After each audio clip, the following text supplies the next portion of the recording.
you hear what Anderson has to say, Lee Anderson has to say, and you hear also the Prime Minister's response. What do you make of Lee Anderson's motivation, and what do you make of whether he does or doesn't have any substance for his accusations? Well, the Anderson substance are not two words that are often used consecutively, that's for sure. I think what's going on more widely is that the Conservative Party are electioneering. They know that the way things are at the moment, they're going to get whacked in the general election. So by trying to work out what constituency they can target to try and get votes to win them, if not enough seats to stay in power, to avoid a total generational wipeout. And this is one of the ways, by appealing to racists and people that don't like Muslims. And it's interesting that Lee Anderson feels that he has so much authority to talk about London. I mean, how much time does Lee Anderson spend in London? I've lived in London all my life. I don't find these issues with London. Don't know anyone else who lives in London who does either. And the way that the Conservatives have dealt with this is also totally unacceptable. Oliver Dowden refused to say that it was Islamophobic because, again, Lee Anderson is their guy who can try and take votes away from reform. And that's even before Nigel Farage has joined Reform, if that's indeed what happens. So the Tories want Lee Anderson in the tent, not outside the tent. It's just that this particular infraction was too great for, in the end, Rishi Sunak to ignore it. But really, I mean, who could be surprised about this in any way? Who appointed him party chair, if not Rishi Sunak? And he then said that he wanted the heat needed to be taken out of this situation. And I mean, who is it who, when they speak, stands in front of a lectern reading "Stop the Boats"? Now, that is not because stopping the boats is the most important dilemma facing this country at the moment, when we're dealing with the fallout of Brexit, when we're dealing with all these years of Tory government with austerity that leaves more children in poverty than ever before. Rishi Sunak is standing in front of a sign saying "Stop the boats" because that is what he thinks is a vote winner. Now, that is the same side, that is the opposite side of the coin to what Lee Anderson said. It's the same sentiments, just couched in different language. And when Rishi Sunak does it, he's a little bit more polished, so he's able to do it in such a way so that it doesn't infringe sensibilities, it doesn't infringe the sensibilities of those who think that racism is bad. It doesn't, so that he can get away with saying it because he's clever enough to do it. But Lee Anderson isn't. And when you let Lee Anderson go and talk, this is what Lee Anderson's going to say. And you talked before about whether there was any evidence for Sadiq Khan being controlled by Islamists. We can't say there's no sign of any evidence because that suggests that we think there might be some. There isn't any. No. Right, let's bring into the conversation. There isn't any. Thanks, Daniel. Let's bring into the conversation talkTV's international editor, Isabel Oakeshott. Isabel, very simple question. Is there any evidence at all for what Lee Anderson alleges? Is Sadiq Khan controlled by or under the influence of, or has he capitulated to some factions of the Muslim community? And if so, which? Who are they? What has he done? How is he being controlled? I think what we can say is that there's ample evidence that Sadiq Khan has lost control of the streets of London.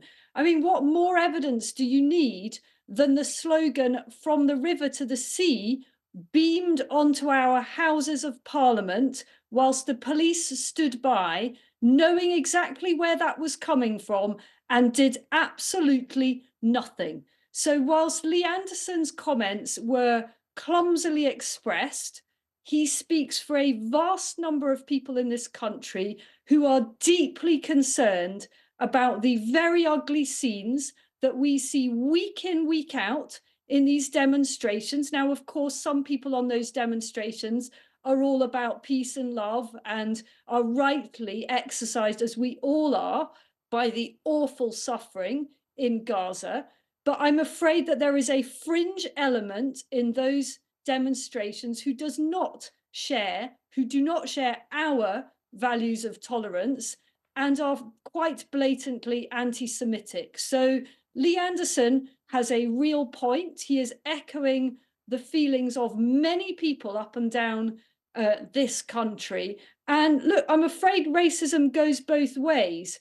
We are about to see some really shocking evidence of anti-white racism. In Rochdale, there is a big, most important by-election coming up this week. And I'm afraid to say that one of the candidates there has been targeted with death threats, and those have been linked to the colour of his skin, which is white. So you're not going to tell me that there isn't a massive problem in this country, and that is what Lee Anderson was talking about. Except that's not what he said, is it? That's not what he said. He may have been talking about that, but Lee Anderson's not a guy to mince his words, and he's also not a guy short of a few words. He's a guy who's really very gifted, I would say, at coining the most colourful phrase that's going to generate the most discussion afterwards, the sorts of phrases you could put on a T-shirt if you were that kind of person. So the question isn't really, is there, as you describe it, a rogue element at these protests which have riven London in twain every weekend since October the 7th? It's not so much is there a rogue element, but is that element controlling Sadiq Khan? Is that element powered by or, you know, orchestrated by some kind of caucus or organisation or institution which is somehow or other controlling or puppeteering the Mayor of London? If they're just a rogue element who are doing what they're doing and the police ought to be controlling them better, that's a whole different matter. But if they are somehow in the, you know, they're you know, a Muslim organisation is the piper and they're just dancing to the piper's tune, that's a whole different thing, isn't it? No, it's not a whole different thing, because what Lee Anderson is talking about, and look, I don't speak for him, you know, he can speak for himself. You know, he's made very plain what his views are on this. But the way I see it, and the way many of our viewers and listeners will see it, is that the Mayor of London has lost control of the streets of London. We haven't even talked about the explosion of stabbings and robberies and shoplifting in our capital. That is a whole other area in which the Mayor of London has failed. But if you're going to sit there and say that the people that listen to talkTV and watch talkTV do not understand and feel deeply concerned by the scenes that they see in London week in, week out, then I think we misunderstand much of the country. I'm not going to sit there and say that, but I am going to sit there because I present a show on talkTV, and I hope that I know what my listeners and viewers are seeing and thinking at least some of the time. One of the items that we've done again and again on this programme, I can't avoid covering it, for example, is, as you quite rightly say, shoplifting, and how it's absolutely out of control and how effectively shoplifters are given a free pass to take anything. If its value is under £200, they might as well just go in and take it. And we've frequently had on the show the boss of the Co-op, and of course, he's not in London, and the great majority of Co-op shops aren't in London either. And the free-for-all and the kind of marauding shoplifters who are stealing endlessly from Co-op stores all over the country, and the fact that when managers call the police don't come, that's got absolutely nothing whatsoever to do with Sadiq Khan, and nothing at all to do with Islamists taking control of anybody anywhere. That's just a law and order issue, isn't it? Well, what I'm saying is that there is a big, big problem at this point with the failure of multiculturalism. And I find it surprising that you haven't picked up on what I've just told you, which is that we are about to see shocking evidence of racist death threats towards the white candidate in Rochdale. And if that doesn't tell you we've got a problem with divided communities, then I don't know what does. Let me bring Daniel Harris in to respond to this. Alluding to Daniel, that problem. Do you think that that is the case, that we have that problem, but it's not just in London, it's all over the country? I mean, that's certainly not my experience of England or London. I'm a Jew, I'm married to a Ghanaian, and this is not uncommon behaviour. And I also want to come back to a couple of things to begin with. Isabel spoke, because I agree with you, Vanessa. I think she answered the question that she wanted you to ask rather than the question that you asked in the first place about Sadiq Khan. But also, number one, we talk about Sadiq Khan losing control of the streets, right? I don't agree with that at all, but let's say it's true. Who is responsible for cutting police budgets? It's not Sadiq Khan. Secondly, we talk about increases in robberies, increases in shoplifting. No one is born or grows up wanting to be a robber or a shoplifter or a mugger or be involved in knife fights. I think we can all agree that that is the case. We can also agree, I think, that this does not happen that much in Hampstead. It doesn't happen that much in Twickenham.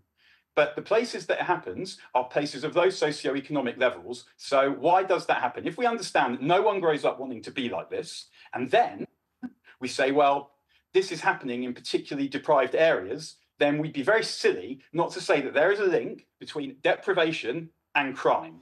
Now, why is that, and why has it increased? Now, if you think about the kids who had to deal with austerity and then had to deal with COVID. Really party political, isn't it? Why, that's not what we're here for. do you mind if I finish? That's not what we're here for. To have Isabel, you spoke for a long time. Ridiculous debate Isabel, about you spoke for a long austerity. time, and I didn't interrupt, even though there were numerous occasions where what you were saying deserved interrupting. So if you'd afford me the same courtesy, then I'd appreciate that, and we can talk about it afterwards. I don't want to listen to a party political broadcast, and neither do our listeners or viewers.